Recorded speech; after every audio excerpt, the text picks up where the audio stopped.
চলছে ঢাকা আন্তর্জাতিক চলচ্চিত্র উৎসবের ২৪তম আসর। দর্শক উৎসব স্থলে রয়েছেন সহকর্মী আরিফ হক। সরাসরি যুক্ত হব তার সঙ্গে। আরিফ, শুনতে পাচ্ছেন নিশ্চয়ই। আপনি তো সকাল থেকেই উৎসব স্থলে রয়েছেন। তো সেখানে আজকের আয়োজনে কি কি সিনেমা দেখানো হয়েছে এবং যেহেতু কাল পর্দা নামতে চলেছে এই আয়োজনের, তো আপনি সার্বিকভাবে আমাদের জানাবেন যে আয়োজক কমিটি কি বলছেন, কতটা সফল বলছেন এই উৎসবকে। ধন্যবাদ দোল্লা আপনাকে আমাকে যুক্ত করবার জন্য।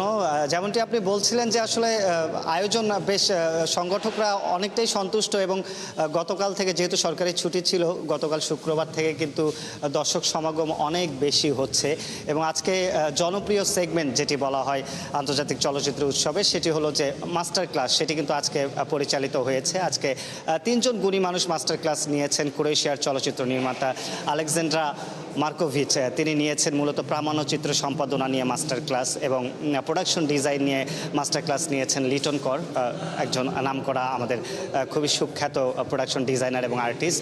এবং সুইস চলচ্চিত্র সমালোচক তেরেসা ভিনা, তিনি চলচ্চিত্র সমালোচনা নিয়ে মাস্টার ক্লাস পরিচালনা করেছেন। এবং আগামীকাল যেহেতু সমাপনী হবে, আরও অনেক আয়োজন বাকি রয়েছে এবং আজকে ঠিক বিকেল 5টায় আমি এই মুহূর্তে শিল্পকলা একাডেমির জাতীয় চিত্রশালা মিলনায়তনে রয়েছি। এখানে বিকেল 5টায় ওয়ার্ল্ড প্রিমিয়ার হচ্ছে আমাকে বিশ্বাস করেন ভাই। পরিচালনা করেছেন সিনেমাটি রাইসুল ইসলাম অনিক এবং প্রধান একটি চরিত্রে অভিনয় করেছেন অভিনেতা উজ্জ্বল কবির হিমুর। এবং এই দুজন আর্টিস্ট আমার সাথে এই মুহূর্তে রয়েছেন। আমরা একটু তাদের কাছে অনুভূতি জানতে চাইব। রাইসুল ইসলাম অনিক, আমাকে বিশ্বাস করেন ভাইয়ের নির্মাতা, প্রথমবারের মতো প্রদর্শিত হচ্ছে, অনুভূতি একটু জানতে চাই। না, যে কোনো চলচ্চিত্রের প্রথম প্রদর্শনী দুর্দান্ত অনুভূতি থাকে সবসময় এবং একটা ভয়ও কাজ করে অডিয়েন্স কীভাবে নিচ্ছে এবং অডিয়েন্স রেসপন্স কীরকম আসবে। তবে চলচ্চিত্র উৎসব সবসময় অনেক আনন্দের, যে কোনো সিনেমা প্রদর্শনীর জন্য।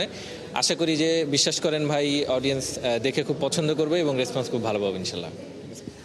উজ্জ্বল কবির হিমু, একদম এই সিনেমা দিয়ে হয়তোবা মানে খুব বড়ভাবে আপনার বলা যায় অভিষেক হচ্ছে। একটু জানতে চাই, মাসুদ চরিত্রে অভিনয় করেছেন, মাসুদরা কখনো ভালো হয় না, একটু জানতে চাই মাসুদ হয়ে ওঠার গল্প ছোট্ট করে।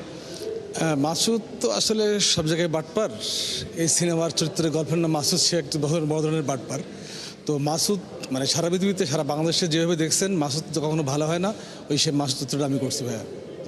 অসংখ্য ধন্যবাদ, শুভকামনা রইল। দোল্লা, আন্তর্জাতিক চলচ্চিত্র উৎসবে 8ম দিন এবং আজকে সন্ধ্যা 7টায় কিন্তু জাতীয় জাদুঘর মিলনায়তনে উড়াল সিনেমাটি প্রদর্শিত হবে এবং আগামীকাল বিজয়ীদের হাতে পুরস্কার তুলে দেওয়ার মাধ্যমে সমাপনী টানা হবে এবারে 24তম আসরের। আরিফ, আপনাকে ধন্যবাদ। দর্শক, আমরা সরাসরি যুক্ত ছিলাম ঢাকা আন্তর্জাতিক চলচ্চিত্র উৎসব থেকে।